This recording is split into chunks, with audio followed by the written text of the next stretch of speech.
Takže jenom velice krátce k botanické klasifikaci. Nakonec kolega Michal Faltýnek bude povídat asi víc o té systematice. Já vlastně asi zmíním snad jedinou věc, a to, že díky tomu... Bohužel není vidět, nevadí. Nicméně, jak sami vidíte, tak z toho názvu mikrocitrus, na který jsme byli všichni poměrně dost zvyklí, se zase všechno vrátilo k názvu citrus. Ono to není ani tak v důsledku nějaké, řekněme, změny té objevitelské fázi, ale prostě proto, že v 90. letech podle Tokijského protokolu se botanici dohodli, že budou nadále používat v rámci toho označování první popsaný název. Takže protože to poprvé úplně bylo popsáno, ty mikrocitrusy jako citrus, tak se to zase všechno vrátilo k těm citrusům. Určitá upřesnění tam pak vznikla na základě genetických rozborů, protože na základě těch analýz se zdá, že většina citrusů patrně budou spíš z velké části hybridy. Těch australských se to až tolik netýká, ale těch, které známe často pod jinými názvy a, jak jsem říkal, tu systémovou věc provede spíše Michal Faltýnek. Takže tohle jsou ty, které v současnosti uznáváme. Co se českých termínů nebo českých názvů týká, já je sám tady moc nepoužívám a hlavně ty názvy typu citroníček jižní, citroníček australský mi prostě nejdou přes jazyk.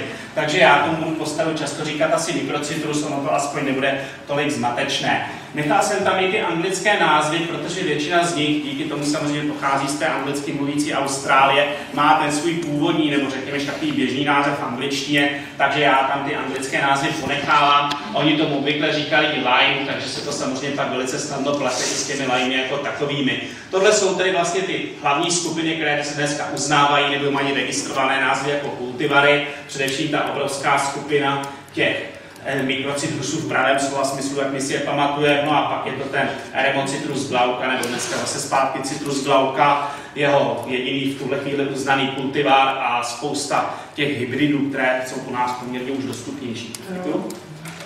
Tady jenom tak poznámka k těm klasifikacím. Vlastně ten, kdo poprvé popsal ty mikrocitrusy a přiřadil jim ty názvy mikrocitrus a Eremocitrus, byl Walter Swingle. Je pravda, že on vycházel právě z těch starších prací, těch botaniků vlastně tehdy britských, protože to patří a dnes vlastně do určité míry patří té Británii, když Australani to neradi slyší. A ti to popsali právě jako citrus, proto se to k tomu názvu vrátilo. Typické je, že jsou to skutečně samostatné v podstatě druhy, díky tomu se dají výrazně i odlišit. Vyvíjelo se to určitě dlouho. Vyvíjelo se to samozřejmě dlouho, ta Austrálie jako taková se oddělila před nějakými 20-30 miliony let, takže se tam vyvinuly poměrně specifické mikrocitrusy, typické, nechci říct malým vzrůstem, oni v těch původních podmínkách klidně dorostou mnoha metrů, ale především malým drobným olistěním, drobnými květy, drobnými plody. Ten asi prapředek těch mikrocitrusů byl nejpodobnější citrusu warburgiana, jak ho dneska známe na Nové Guineji a patrně z té Nové Guineje se to rozšířilo i na ten australský kontinent. Typické jsou teda skutečně hlavně ty drobné listy, drobné plody. Ta základní skupina, alespoň těch zřejmě především botanických druhů a možná několika málo přirozených hybridů, se dá rozdělit zhruba na těch 5, co pochází přímo z Austrálie, nebo pochází relativní pojem, ale k evoluci došlo v té Austrálii, a 2 z té Nové Guineje. Na té Austrálii se to vyskytuje v poměrně malé oblasti a zahrnuje to v podstatě hlavně polostrov Cape York a sahá to až někam severním řekám toho Nového Jižního Walesu. A jenom, abyste měli zhruba představu na mapce, která oblast to tedy je, tak je to především v těchto oblastích kontinentu a samozřejmě té Nové Guineje. Tak zase prosím. Takže, když se dostaneme k těm vlastním mikrocitrusům, tak dostanu mikrocitrus australasica nebo Novitra-citrus australasica, což je asi nejběžnější kultivar nebo rostlina a její kultivary, s kterými se setkáváme po celém světě, je i v botanických sbírkách v Evropě a v našich sbírkách taky bohatě zastoupena, protože je poměrně dobře a dlouho pěstována. Původně je to vlastně opravdu ten keřík nebo strom z toho jižního Queenslandu, z těch deštných pralesů. Většina těch rostlin roste hlavně v deštném pralese, určitou výjimku je ten Citrus glauca. Typické jsou pro něj právě takové ty prstovité, dlouhé plody, proto tomu také ty Australané říkali fingerline nebo Australian fingerline. a ty plody můžou být různě zbarvené, různě velké a do určité míry se liší samozřejmě i šťavnatostí. Měl bych říct chuti, nebo alespoň tedy jejich šlechtitelé uvádí rozdíly v chuti, ale oni mají tak vysokou kyselost, že podle mého názoru ta kyselost převčí téměř jakékoliv jiné chuťové vjemy, ale můžou se lišit trošku svým aromatem. Na druhou stranu ty kultivary si bohužel Australané v tuto chvíli poměrně dost hlídají a i moje snahy kdysi je sehnat ztroskotaly na řadě problémů. Začínají tím, že je moc nechtějí exportovat a končí tím, že je v té době neměli ani namnožené. Typické teda jsou, jak říkám, drobné listy u toho Australazika formy určitě hodně malé. Tam se setkáme i docela s typickým juvenilním olistěním, které mývají i ostatní mikrocitrusy, kdy to juvenilní olistění bývá větší a v dospělosti ho právě nahražují ty lístky drobné. Populárně, zejména pak v té Austrálii nebo i v těch okrasných sbírkách varieta sanguinea, která se nachází i divoce. Patrně ne všechny, ale část těchto rostlin skutečně vznikla jako přirozená varieta. Takže kultivar to může být, ale nemusí být vždycky. Typické jsou pro ní hlavně ty krásně zbavěné, tmavě purpurové až černé plody, což mám pak na dalších obrázcích. Takže takhle vypadá právě ta varieta sanguinea, ty plody skutečně můžou na tom přímém slunci být až černé. Je to varieta, která se dá sehnat i s určitými obtížemi v Evropě a taky tuším, nebo znám několik pěstitelů, kteří mají ve svých sbírkách. Takhle vypadá habitus toho velkého stromu. Poměrně typické je, že skutečně vytváří takové spletité houští dlouhých výhonů a ty výhony tak rostou na všechny směry. Dokonce jsem měl snahu to zapěstovávat jako bonzai, ale musím říct, že to tvarování je teda hrozně obtížné a nemám v tomhle příliš velké úspěchy, takže v současnosti tu nejzrostlejší mikrocitrusovou rostlinu, nebo ten Australazika, co mám, nechávám trošičku jeho bujnému vzrůstu a čas od času mu tu výhony prostě zkrátím. Tak, vznikla celá řada kultivarů, nebo chceme-li variet, které byly vypěstovány hlavně proto, že se snažili dostat z nich trošku jiné chuťové vlastnosti nebo je více prosadit komerčně, protože minimálně v Austrálii v posledních desetiletích panuje ten trend native plants, native foods, což do určité míry se dá pozorovat maličko i v celém světě a snaží se prosazovat tedy svoje přirozené ovoce. Tady vidíte, jak krásně všechno to může být barevně odlišné od opravdu sítě červených forem přes nějaké zelené nebo žluté. Tady pak vidíte uznané registrované kultivary a dva další ještě neregistrované, které asi ta registrace brzo čeká. Navíc jsou tam pak celé řady kultivarů nebo variet vzniklé místně nebo označované místními názvy, někdy se to označuje jako citrusový kaviár a podobně. Tak, tady pak vidíte některé z těch variet, jak vypadají ty plody. Ta hlavní odlišnost je především v těch plodech. V těch listech jsou ty odlišnosti naprosto minimální a bez těch plodů to samozřejmě v podstatě téměř ani nikdo nepozná. Takže Citrus australazika je vlastně opravdu nejběžnější zástupce, nejvíce známých. Další, což už není samotný, řekněme, botanický druh, ale už je to hybrid, a to je Faustrine. Taky poměrně častý v našich sbírkách, je poměrně oblíbený jako okrasná rostlina, docela nenáročná. Je to vlastně třírodový hybrid, kdy jedním z hlavních rodičů je ten Microcitrus australazika a k tomu pak asi jistě známý lajkovák Eustis, což je sám o sobě hybrid toho mexického lajmu a kumkvátu. Plody se hodně podobají tomu prvnímu z rodičů, tomu fingerlimu, takže zase jsou ty plody takové prstovité, jsou o něco baňatější a řekl bych, nebo alespoň ve srovnání s tím kultivarem, co mám já, dozrávají více do té žluté formy. Ta kyselost mi teda přijde naprosto stejná, jsou zhruba i podobně aromatické. V čem je docela velký rozdíl a je to celkem i příjemné, že zatímco ten původní Microcitrus australazika má takové drobné kvítky, které alespoň teda u mě skoro nevoní, tak ten Faustrine má teda květy samozřejmě o něco větší a velmi intenzivně vonící, což je samozřejmě milé a patrně za to děčí hlavně tomu kumkvátu, který by z téhle trojice těch původních rostlin přijde nejaromatičtější. Jsou také o něco šťavnatější a mám tedy pocit, že se i o něco lépe tvaruje. Bohužel, nebo bohudík, otázka úhlu pohledu, má samozřejmě také trny, takže při tom tvarování manipulaci je to také občas znám. Poprosím obrázky.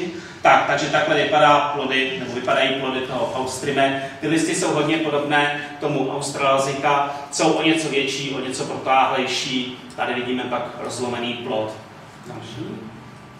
Další z téhleté partie je Citrus oliveri, dneska braný už jako hybrid a je to vlastně kultivar, který je označen jako Australian Sunrise. Je to velmi zajímavá varieta, která prakticky se téměř zase nedá v té Evropě sehnat. Je to vlastně svým způsobem semenáč Faustremedinu, ale byl vlastně izolován a ta mateřská rostlina byla popsána a registrována roku 90 v australské organizaci. A je to dvojhybrid těchto původních. S tím, že je to zase keřík poměrně hodně podobný těm předchozím rostlinám, ale liší se hlavně tím, že má takové světle oranžové hruškovité plody, ty se podobně jako těch kumkvátů dají konzumovat v celku a jsou takové chuťově příjemnější. Je tam asi víc vyjádřen ten naganý kumkvát z těch rodičovských rostlin, zatímco u toho předchozího tam více se prosazuje ta forma té australaziky. Takže zase obrázek, jak to vypadá, takže skutečně vidíte, že ty plody daleko víc napodobují ten kumkvat, než ty mikrocytrusy, jako v tom prvním případě toho prvního hybridu. Tak, další.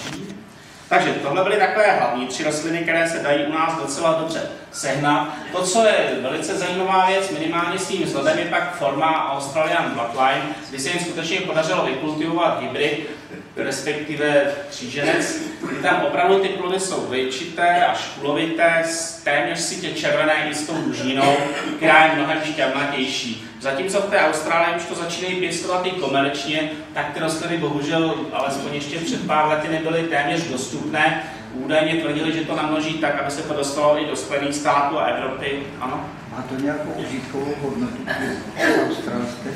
Jakou hodnotu? Užitkovou nějakou. Má, všechno se to dá spotřebovat. Je to jak na přímý konzum, ale je to teda velice kyselé, to skutečně spíš do nějakého ovocného salátu, když ho chci mít výrazně kyselý, anebo, co je pak vůbec nejlepší, nějaké čatní nebo marmelády. Tam to ovšem u nás naráží trošku na velikost těch plodů, kdy vyprodukovat si tolik plodů, aby se z toho vyplatilo dělat marmeládu, je docela problém. Navíc třeba můj mikrocytrus mi letos teda bohatě zaplodil, ale ty plody rád schazuje. Takže já si myslím, že do té zralosti ani já jich nedopěstuju tolik, aby se mi to vyplatilo. Ale je to oblíbené na omáčky, čatní, marmelády a v té Austrálii to hodně vyzdvihují jako jejich prostě native plants.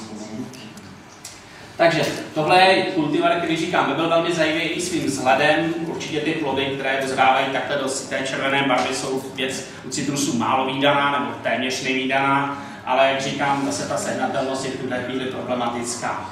Prosím další.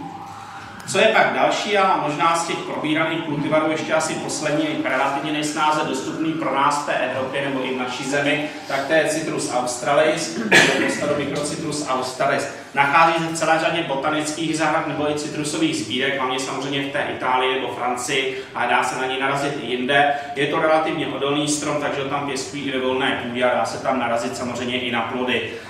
Je to celkem zase zajímavá varieta svým habitem, pochází taky z těch zdešných pralesů, kde dorůstá v té původní domovině dokonce až 20-30 metrů, takže jak jsem na začátku říkal, jsou to drobnolisté, drobnoplodé rostliny, ale dokážou v těch původních podmínkách dosáhnout opravdu značné velikosti. U nás to samozřejmě nehrozí a i v té Evropě ty relativně nejstarší stromy, alespoň které znám nebo o nich vím, dosahují řádově jenom nějakých metrů, přes 10 metrů tam tuším nemá jediný. Je to velmi oblíbené právě v tom Queenslandu na konzervování, tam to rádi teda zavařují, nebo z toho vyrábí nějaké ty marmelády. Ty plody v dospělosti mohou být zelené až citronově žluté, tam asi závisí trošku jak na podmínkách, tak na konkrétním klonu. Další prosím. Takže tady vidíme ještě jednou, takhle to vypadá třeba v té Itálii, tohle zase tam další. Tak, no a teď bude víceméně už spíš takový přehled rostlin, které jsou velice špatně sehnatelné, nebo ani sehnatelné v podstatě nejsou. Navíc je to, jak říkám, problematické i na ten sběr, že v podstatě ani v té přírodě už některé z nich moc není kde sbírat.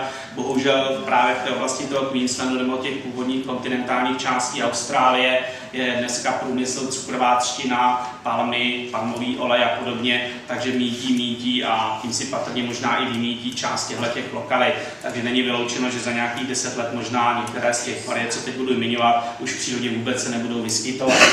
Citrus virgata dneska je brán jako hybrid, mezi tedy Citrus australasica a Citrus australis.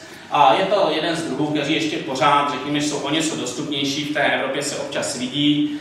Je to poměrně dobře vzrůstlý strom, má asi nejdelší výhony ze všech těch mikrocitrusů, které známe a uvádí se někdy i z těch známých citrusů. Ty listy mohou vytvářet přechodnou formu, ale jsou tam vidět i některé drobnější, které se blíží spíš tomu australasica. Ty plody jsou protáhlé až odvejčité, tady teda ten, co jsem našel obrázek, je spíše ten odvejčitý, zase drobné, kolem nějakých 3-2 cm v průměru. Pak je tu mikrocitrus Costa Gravaya, což je bohužel asi hybrid, který se v té Evropě téměř nedá sehnat, nebo ho vlastní snad aspoň já vím, se dvou pěstitelích. Je to zase rostlina, která se vyskytuje původně v těch deštných pralesích toho poloostrova Cape York.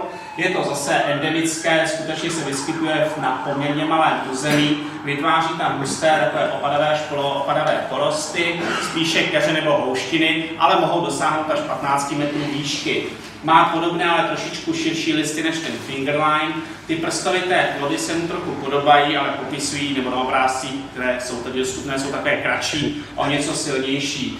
Plné zralosti by měly být zhruba citronové barvy, měl by mít je natolik vzácný, že komerčně v podstatě není pěstován, ale v té Austrálii jsou ty plody ceněny jako velmi intenzivní chuťová přísada právě do těch čatní nebo ovocných salátů. Takže tady jsou pak obrázky, samozřejmě ty jsou vypíčené, takže jak vidíte, hodně se to podobá tomu Australazika, ale je to jiný druh. Další. Citrus inodora platí pro něj podobné. I on je velmi vzácný už v přirozeném prostředí a možná ještě vzácnější v těch sbírkách. Zase je to rostlina z těch typických nížených deštných lesů. Vytváří tam většinou keř, v tomhle případě opravdu co později předsán jako hybrid. Je možné, že to skutečně je hybrid, odpovídal by trošku tomu i prostě jiný typ listů a jiný typ plodů.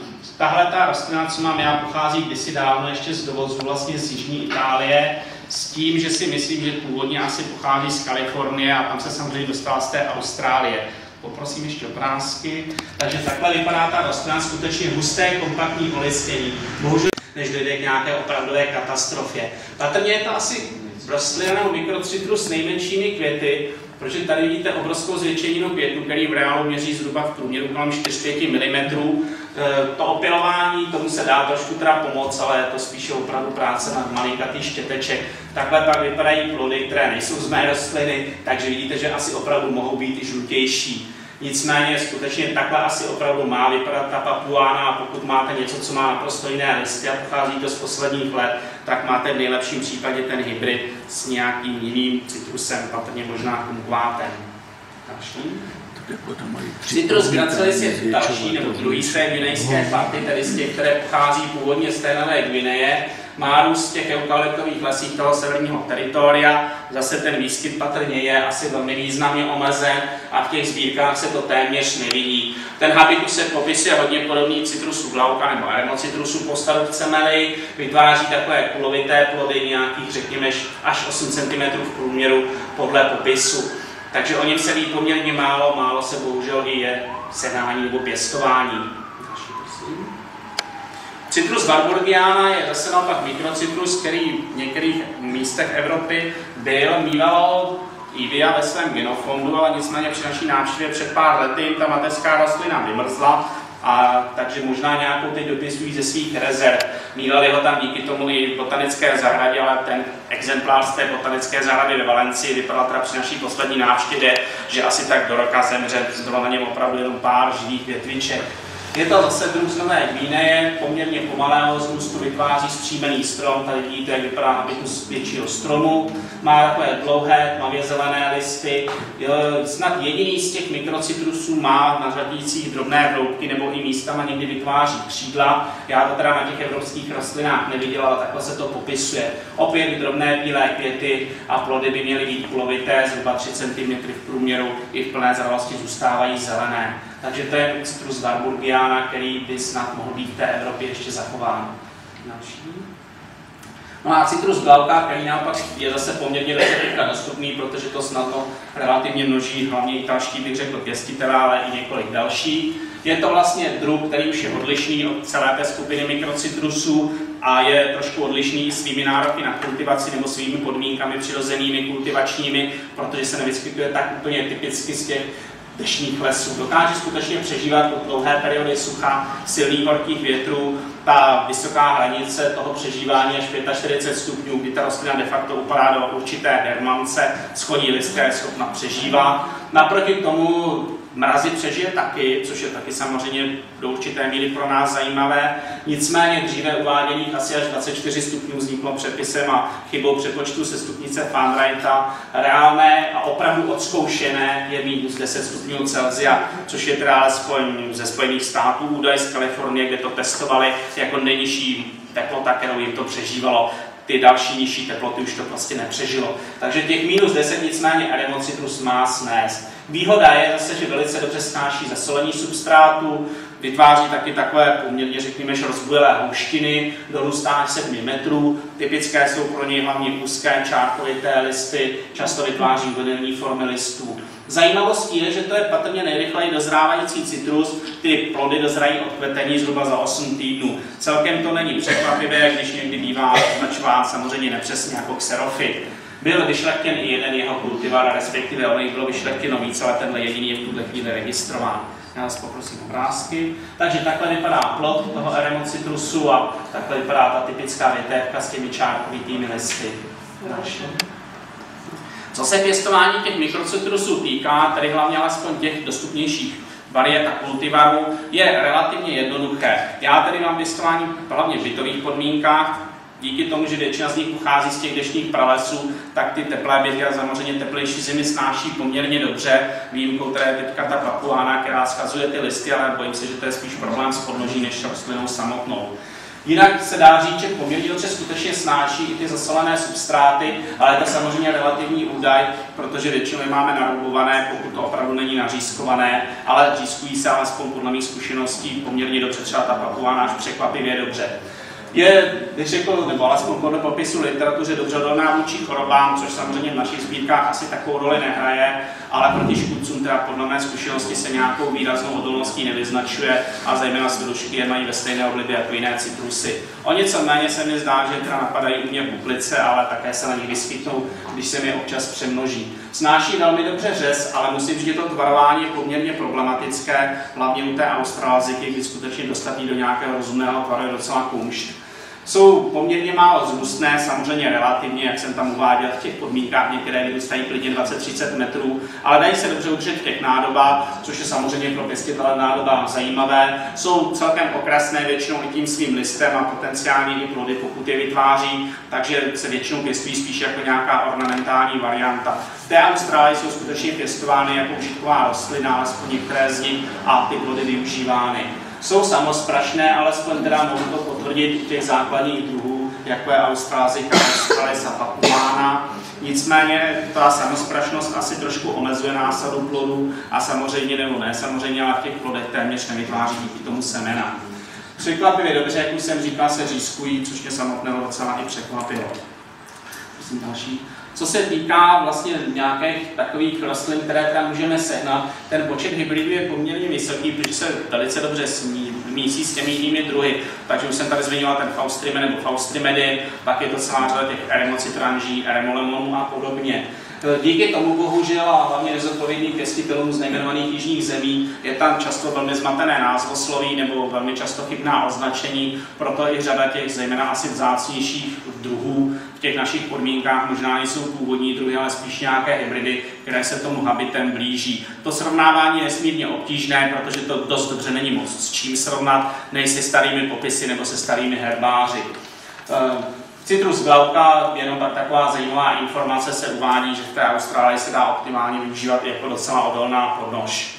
A úplně naposled, jenom to využití, na které už tady padl dotaz, ta přímá konzumance je opravdu teda pro otrlé, pokud někomu nevadí ty velmi kyselé plody, tak aromatické samozřejmě jsou. Ta šťavnatost se liší, ono se to těžko hodnotí v těch našich podmínkách, ale ta šťavnatost není zase tak velká. Většinou ta dužnina v těch plodech je poměrně pod vysokým tlakem, takže když se ten plod rozlomí nebo rozřízne, má jako tendenci i trošičku vyprskávat nebo vystřelovat. Ta papuána je malinko náchylná na praskání plodů. Vytváří se z toho nicméně hlavně ty marmelády, hlavně omáčky, čatní a podobně. A jak říkám, tak jak je trend minimálně v té Austrálii, ale není to samozřejmě omezené na ní, je to hodně zdůrazňováno jako prostě jejich původní rostlina a hodně se to snaží díky tomu využívat, až možná někde si myslím nadmíru. Takže já vám děkuji za pozornost.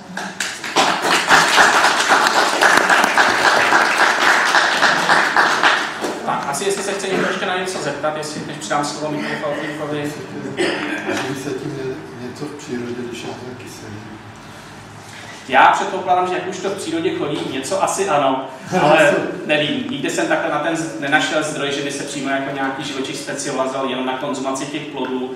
Nicméně zase, když si říkám, uvědomím prostě tu přírodní rovnováhu, tak asi někdo se tím minimálně živit bude, ale těžko odhadnout, jestli nějaké ptáci nic nevím. Zkusil jste teda něco využít a za druhé zkusil jste limoncello? Limoncello jsem neskusil, protože nikdy jsem toho neměl takové kvantum, aby se mi teda vyplatilo to tepelné zpracování, ale zkusil jsem to přidávat do těch salátů, ideálně to nahradit citron, je to takové zajímavé, protože já to třeba do těch salátů tak nevymačkal, ale vyloupal jsem z toho ty váčky s tou dužninou, takže skutečně to byl jako ten citrusový kaviár, jak Australáci tomu říkají, a zpestřilo to trošku vzhled toho salátu. Ale je to hodně kyselé, to prostě třeba počítat, že tam stačí 1-2 plody na ten salát, je to až. Na to limoncello taky stačí málo, můžete to udělat málo. Možná ale to, jestli mi ten mikrocitrus neschodí ten zbytek, tak jich budu mít asi dost na to, aby se to dalo tepelně zpracovat. Co jsem se chtěl zeptat, v případě získání roubů, na co se to dá roubovat, nebo na co to roubuje? Já to mám teďka v tuhle chvíli na bigarádích, na kterých to prosperovalo. Do té doby prosperovaly dobře, nicméně teď ta papuána, říkám, začíná hodně schazovat listy a trošku podezřívám, že ten problém je v té podloži. A mám teďka čerstvě, nebo relativně čerstvě podlože makrofilu, na které jsem začal teďka roubovat a zdá se mi, že pro ten teplý byt bude naprosto optimální, takže toho mám přeroubovat na tu makrofilu. Ale takhle z těch zdrojů, co se uvádí, by to bez problémů mělo růst na běžných podnožích, jako jsou třeba citranže, nebo většinou vím, že takhle i ty Italové to robil na citranže, citrumelo a nepíšou, že by s tím byl problém. Co třeba nikdo neuvádí jako problém, je roubování eremocitrusu a já teda myslím, že jsem neuspěl na ničem, takže jsem to vzdal, ale to jsem si koupil z Itálie. No, roubování na trifoliátu, řekněme toho mrakozdorného citrusu. Teoreticky by to mělo. Já jsem našel někde zmínku, že by to jako přímo někdo zkoušel, ale myslím si, že ta mrazozdornost by v zásadě měla zůstat zachována, respektive se s tím spojit, ale nejsem si jist, do jaké míry ta trifoliáta ovlivní tu naroubovanou část. Samozřejmě budeme-li brát v ty epigenetické změny a podobně, asi tam může k nějakému dojít, ale ten rozdíl byl řádově ve stupních, takže pochybuju, že by to u nás i na trifoliáky dokázalo přežít větší zimu než těch deklarovaných minus 10 stupňů. Tam pak vstupuje totiž do hry druhý faktor, a to je, že my se oháníme údaji, které jsou obvykle platné pro botanické druhy a jsou spíš platné pro přírodu jako takovou, jenomže si musíme uvědomit, že ty rostliny, co se toulají po našich sbírkách nebo po Evropě, už mají často pramálo společného s původními botanickými druhy. Více na ně se jedná o vyšlechtěné klony, které do určité míry vyhovují ty evropské podmínky. Takže na jednu stranu to může být pro nás výhodné, zejména pokud je to z těch zahrad, třeba někde z oblasti Francie, že asi budou tolerantnější vůči tomu chladu, ale na druhou stranu zase, pokud pochází třeba z té teplé Austrálie a podobně, tak tam mrazozdolnost daleka nemusí být tak vyznačená. Před 2 rokama mě navštívili Ostraváci a dali mě nějaký takový skarb a na poncilosové podloží, která podrazila, jsem vystípl, takže umí to na poncilosu dělat. Já si myslím, že takhle prostě, jestliže se to běžně v té Austrálii množí na komerčních podložích, tak ten poncilus je jako podlož čistě použitelná. Tak jo, děkuji. Dobrá, takže já děkuji za pozornost a předám slovo Michalu Faltýnkovi.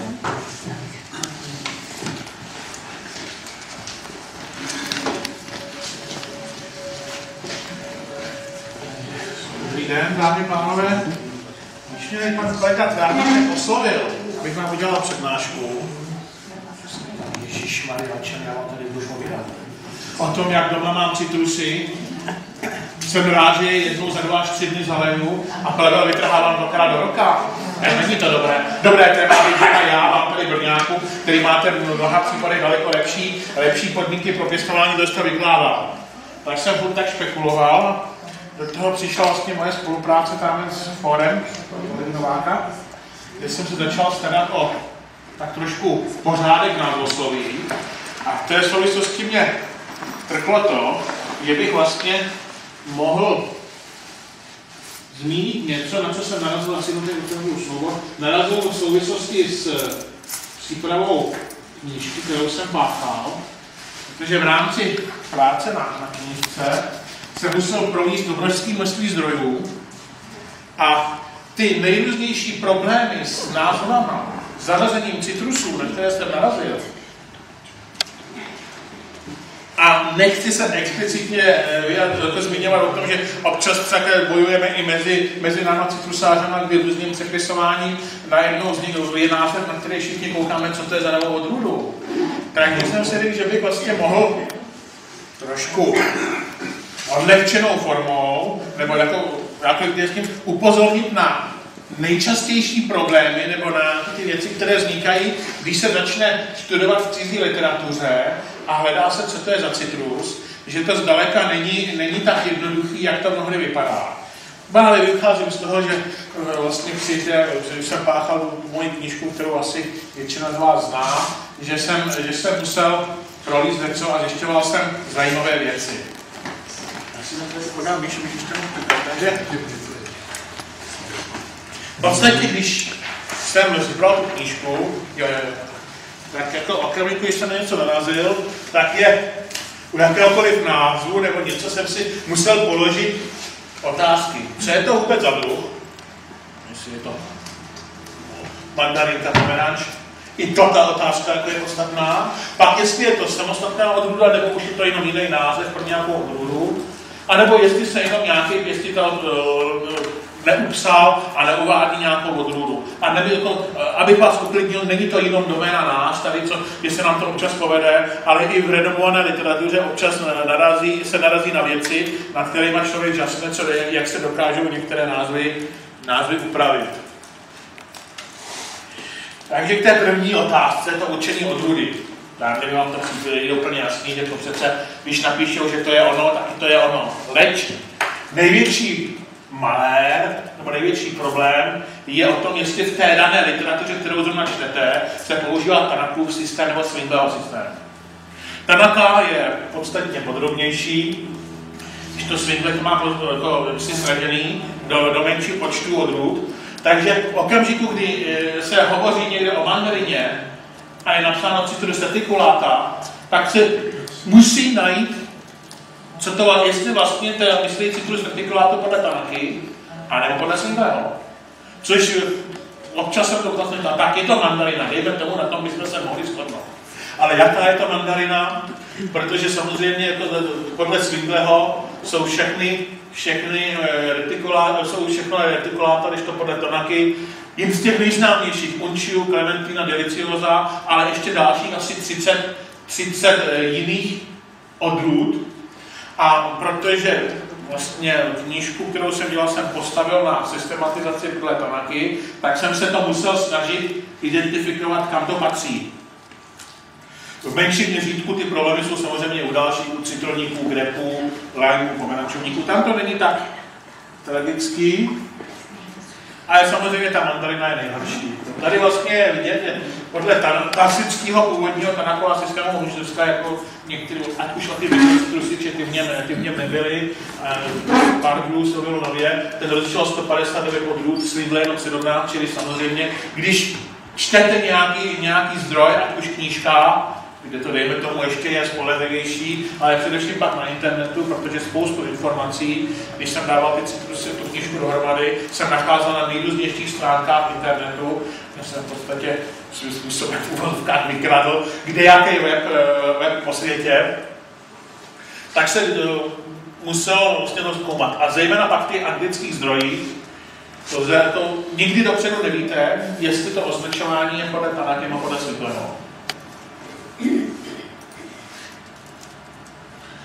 Říkám, ideální by bylo, kdyby ten literátor v tom dokumentu se zmínil, jaký systemizaci používá. Ale bohužel to zrovna není nejčastější, takže pak to znamená vlastně v rámci toho zdroje se možná prohrabat vším a hledat, jaké názvy se tam vyskytují. Když se tam narazí nějakou odrůdu, který už vím, a že je zařazená jinak, tak lze odhadnout, aha, tak tady bude na Swingleyho, takže tudíž je to potřeba brát rezervou. Pokud se to nepodaří a v mnoha případech vlastně byly výsledky, že to mám si vedený jako retikulátor, ale Bůh ví, jestli to retikuláta je, tak pak samozřejmě ten název, to zařazení bylo potřeba brát s rezervou a pak jsem to i v knížce takhle zmiňoval, že vlastně to zařazení není jistý. A že vlastně to nebylo tak jednoduchý. Druhá věc je angličtina, čeština. Překlady z angličtiny do češtiny těch názvů pro, řekněme, méně znalé angličtiny mohou vést taky dobře zavádějící. Už ta základní varianta lemon je citroní, když to citron je cedrát. Když to někdo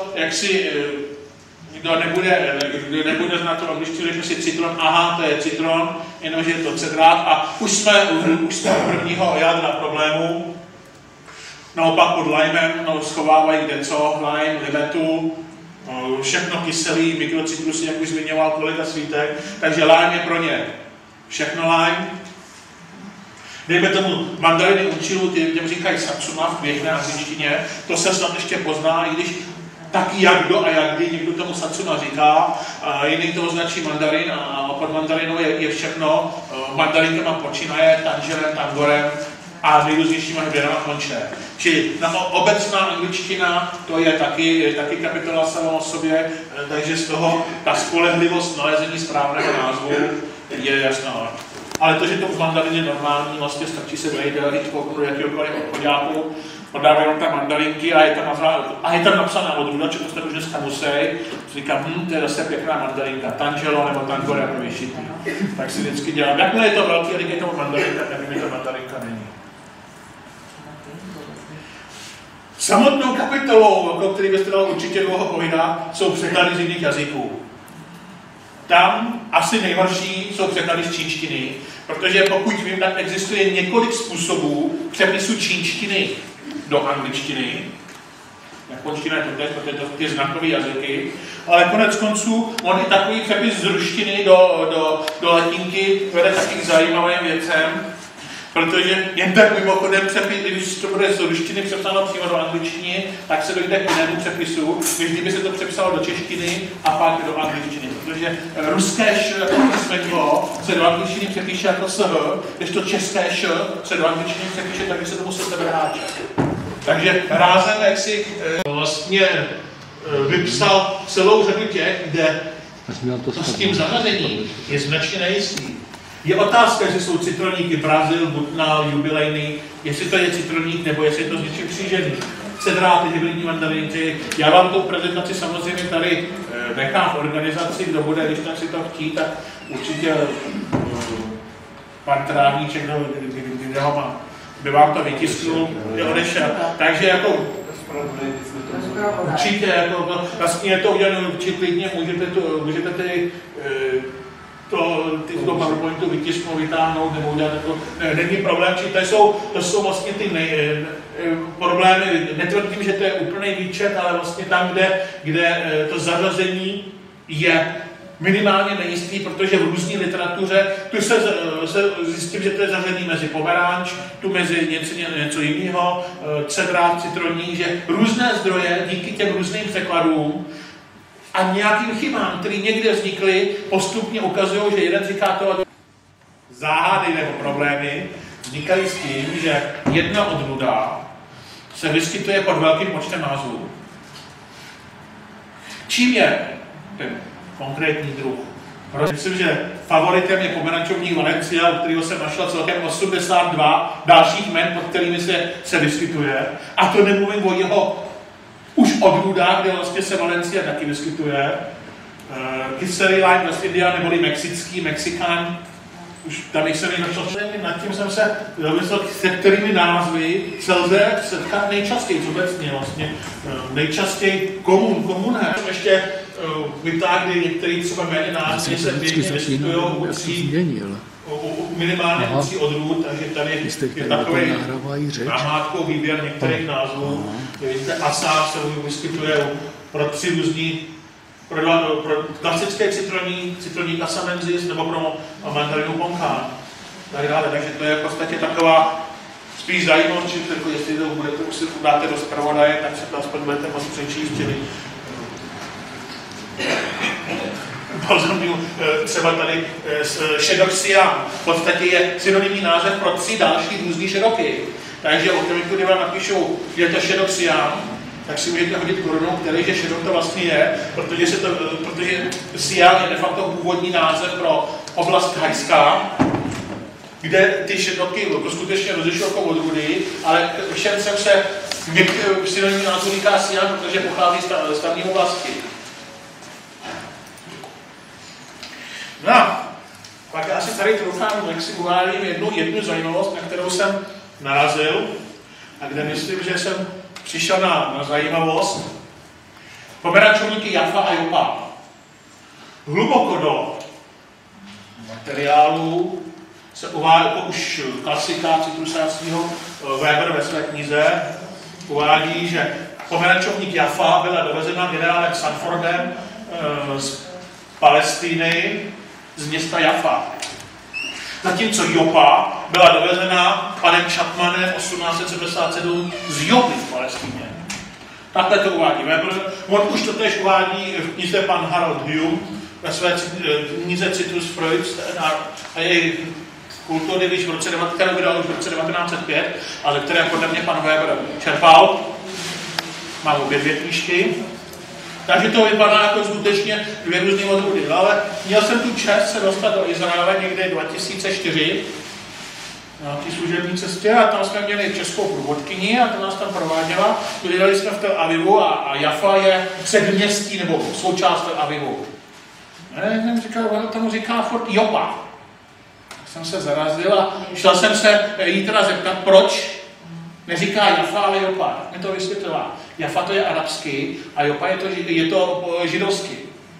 To znamená, Jaffa a Jopa je jedno a totéž město. A jestliže tady pánové uváděli, že jeden pochází z Jaffy a druhý z Jopy, tak s velmi vysokou pravděpodobností je to jedno a totéž, který přivezli různí pánové z téhle města, akorát jeden si ho poznamenal arabský a druhý jidiš.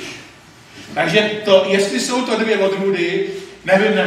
Protože popisy všechno ostatně jako jsou plus minus stejný, ty rozdíly, které tam jsou tak skutečně na úrovni toho, že se to jinak pěstuje.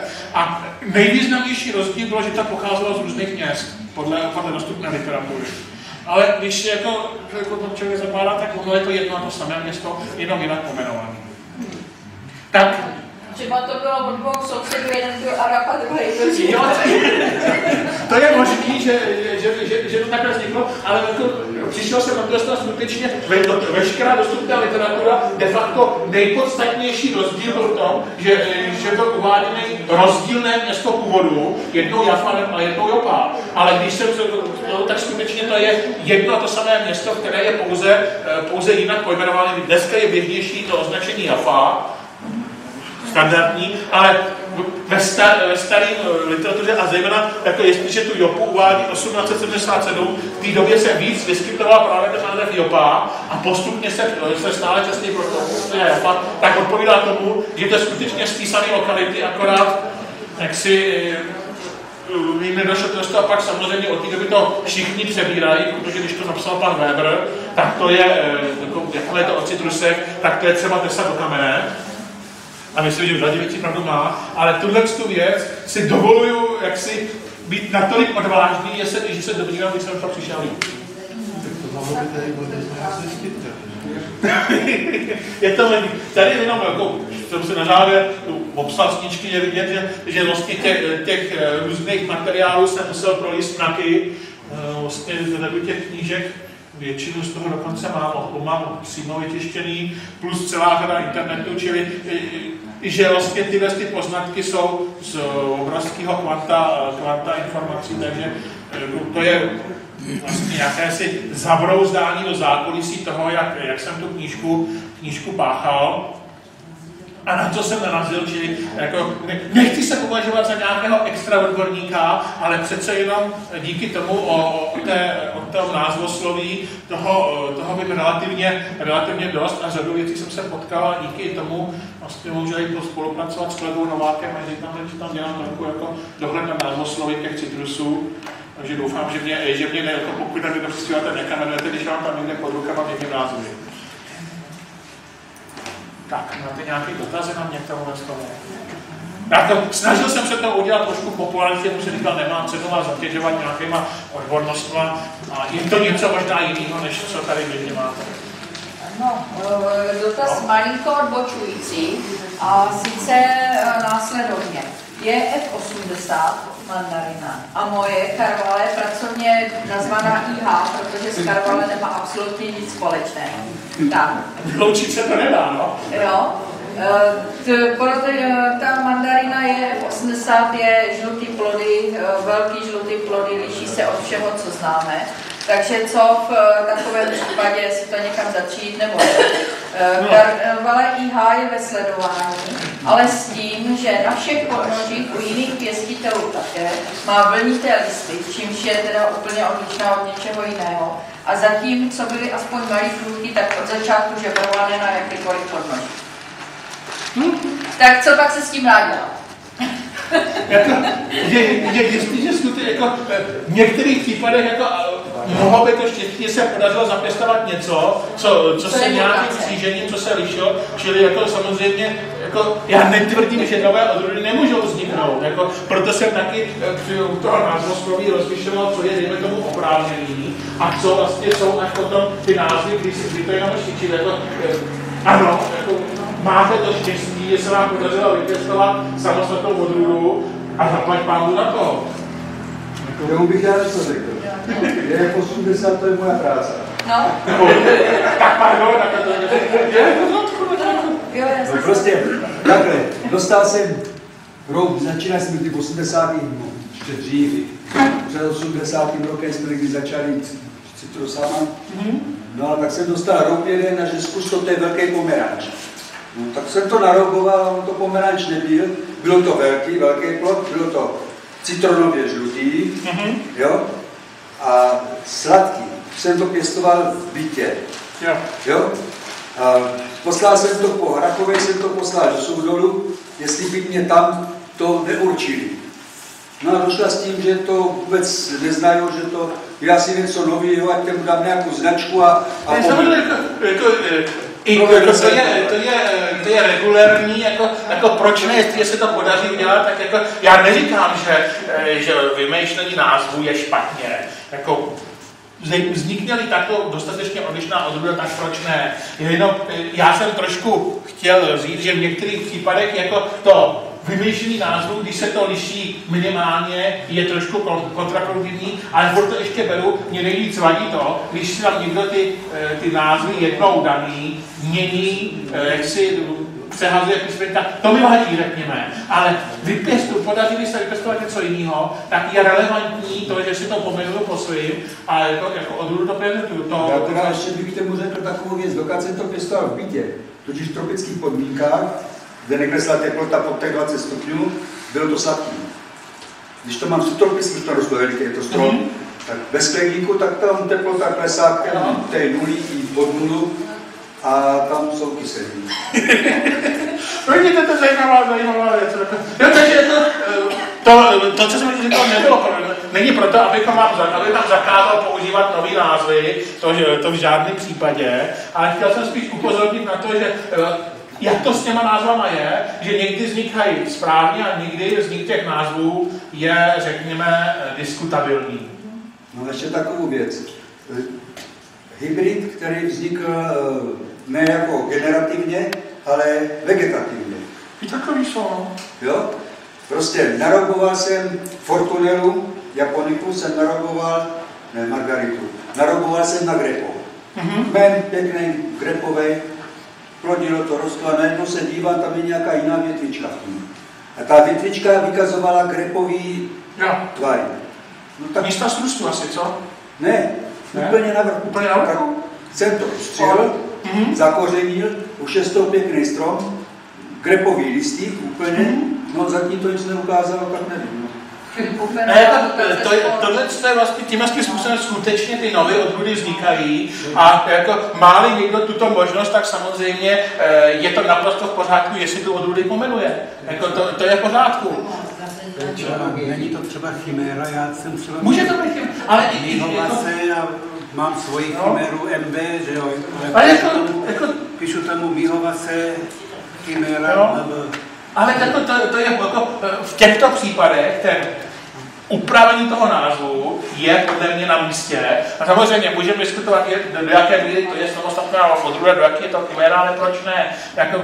Takhle, grepová podnož dala 6 cm trny, že jo, pro mandariny.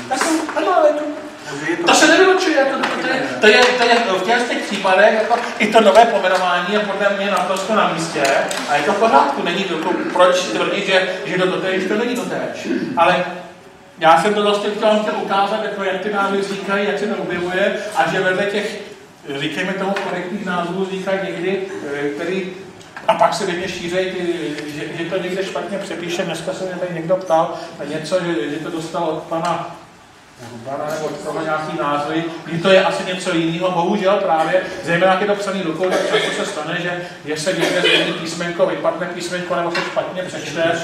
Před časem jsem právě na webu řešil něco GH nebo nějaký prohození. Dokonce jsme to konzultovali s Petrem Brožou a shodli jsme se, že tento název je pravděpodobně pouze překlep něčeho jiného a že to pocházelo od právě od pana Urbana z Korytek, že jednou se to někde špatně zapíše, což samozřejmě při tom přepisu z něčeho bohužel občas vzniká a pak se to šíří jako jiná odrůda.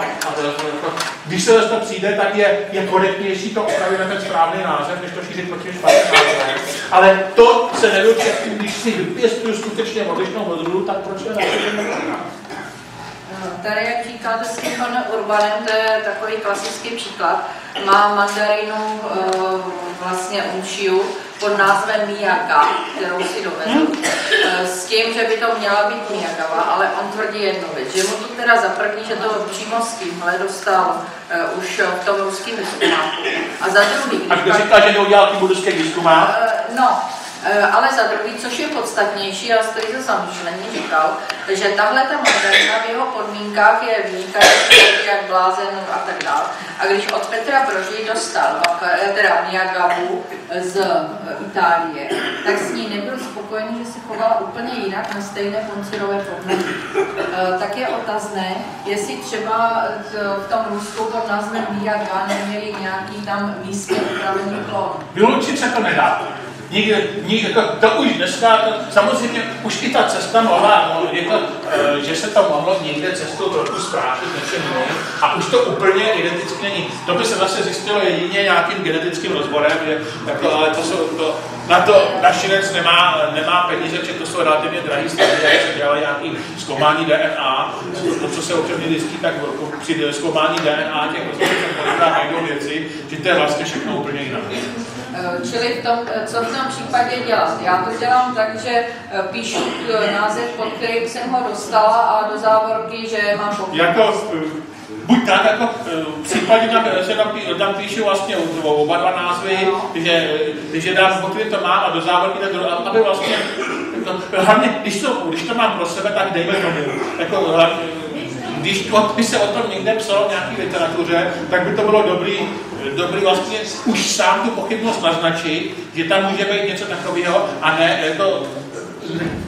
ne trvat na tom, že to je určitě něco odlišného. Jako, je-li tam ta pochybnost, tak je vždycky korektně říct, asi je to tohleto, nebo tam je tam tohleto, něčem se to liší, takže nevím. Ale než tvrdit na tom, že je to každopádně jiná odrůda, když to vlastně není jistý. Já bych třeba k tomu řekl Zorana, jak se tady objevila. Na to já jsem narazil v 90. roce a bylo mě vysvětleno v komíně v šlechtitelské stanici, že tato odrůda vznikla vlastně v porostu čahar, kde tedy byl vlastně najítej klon.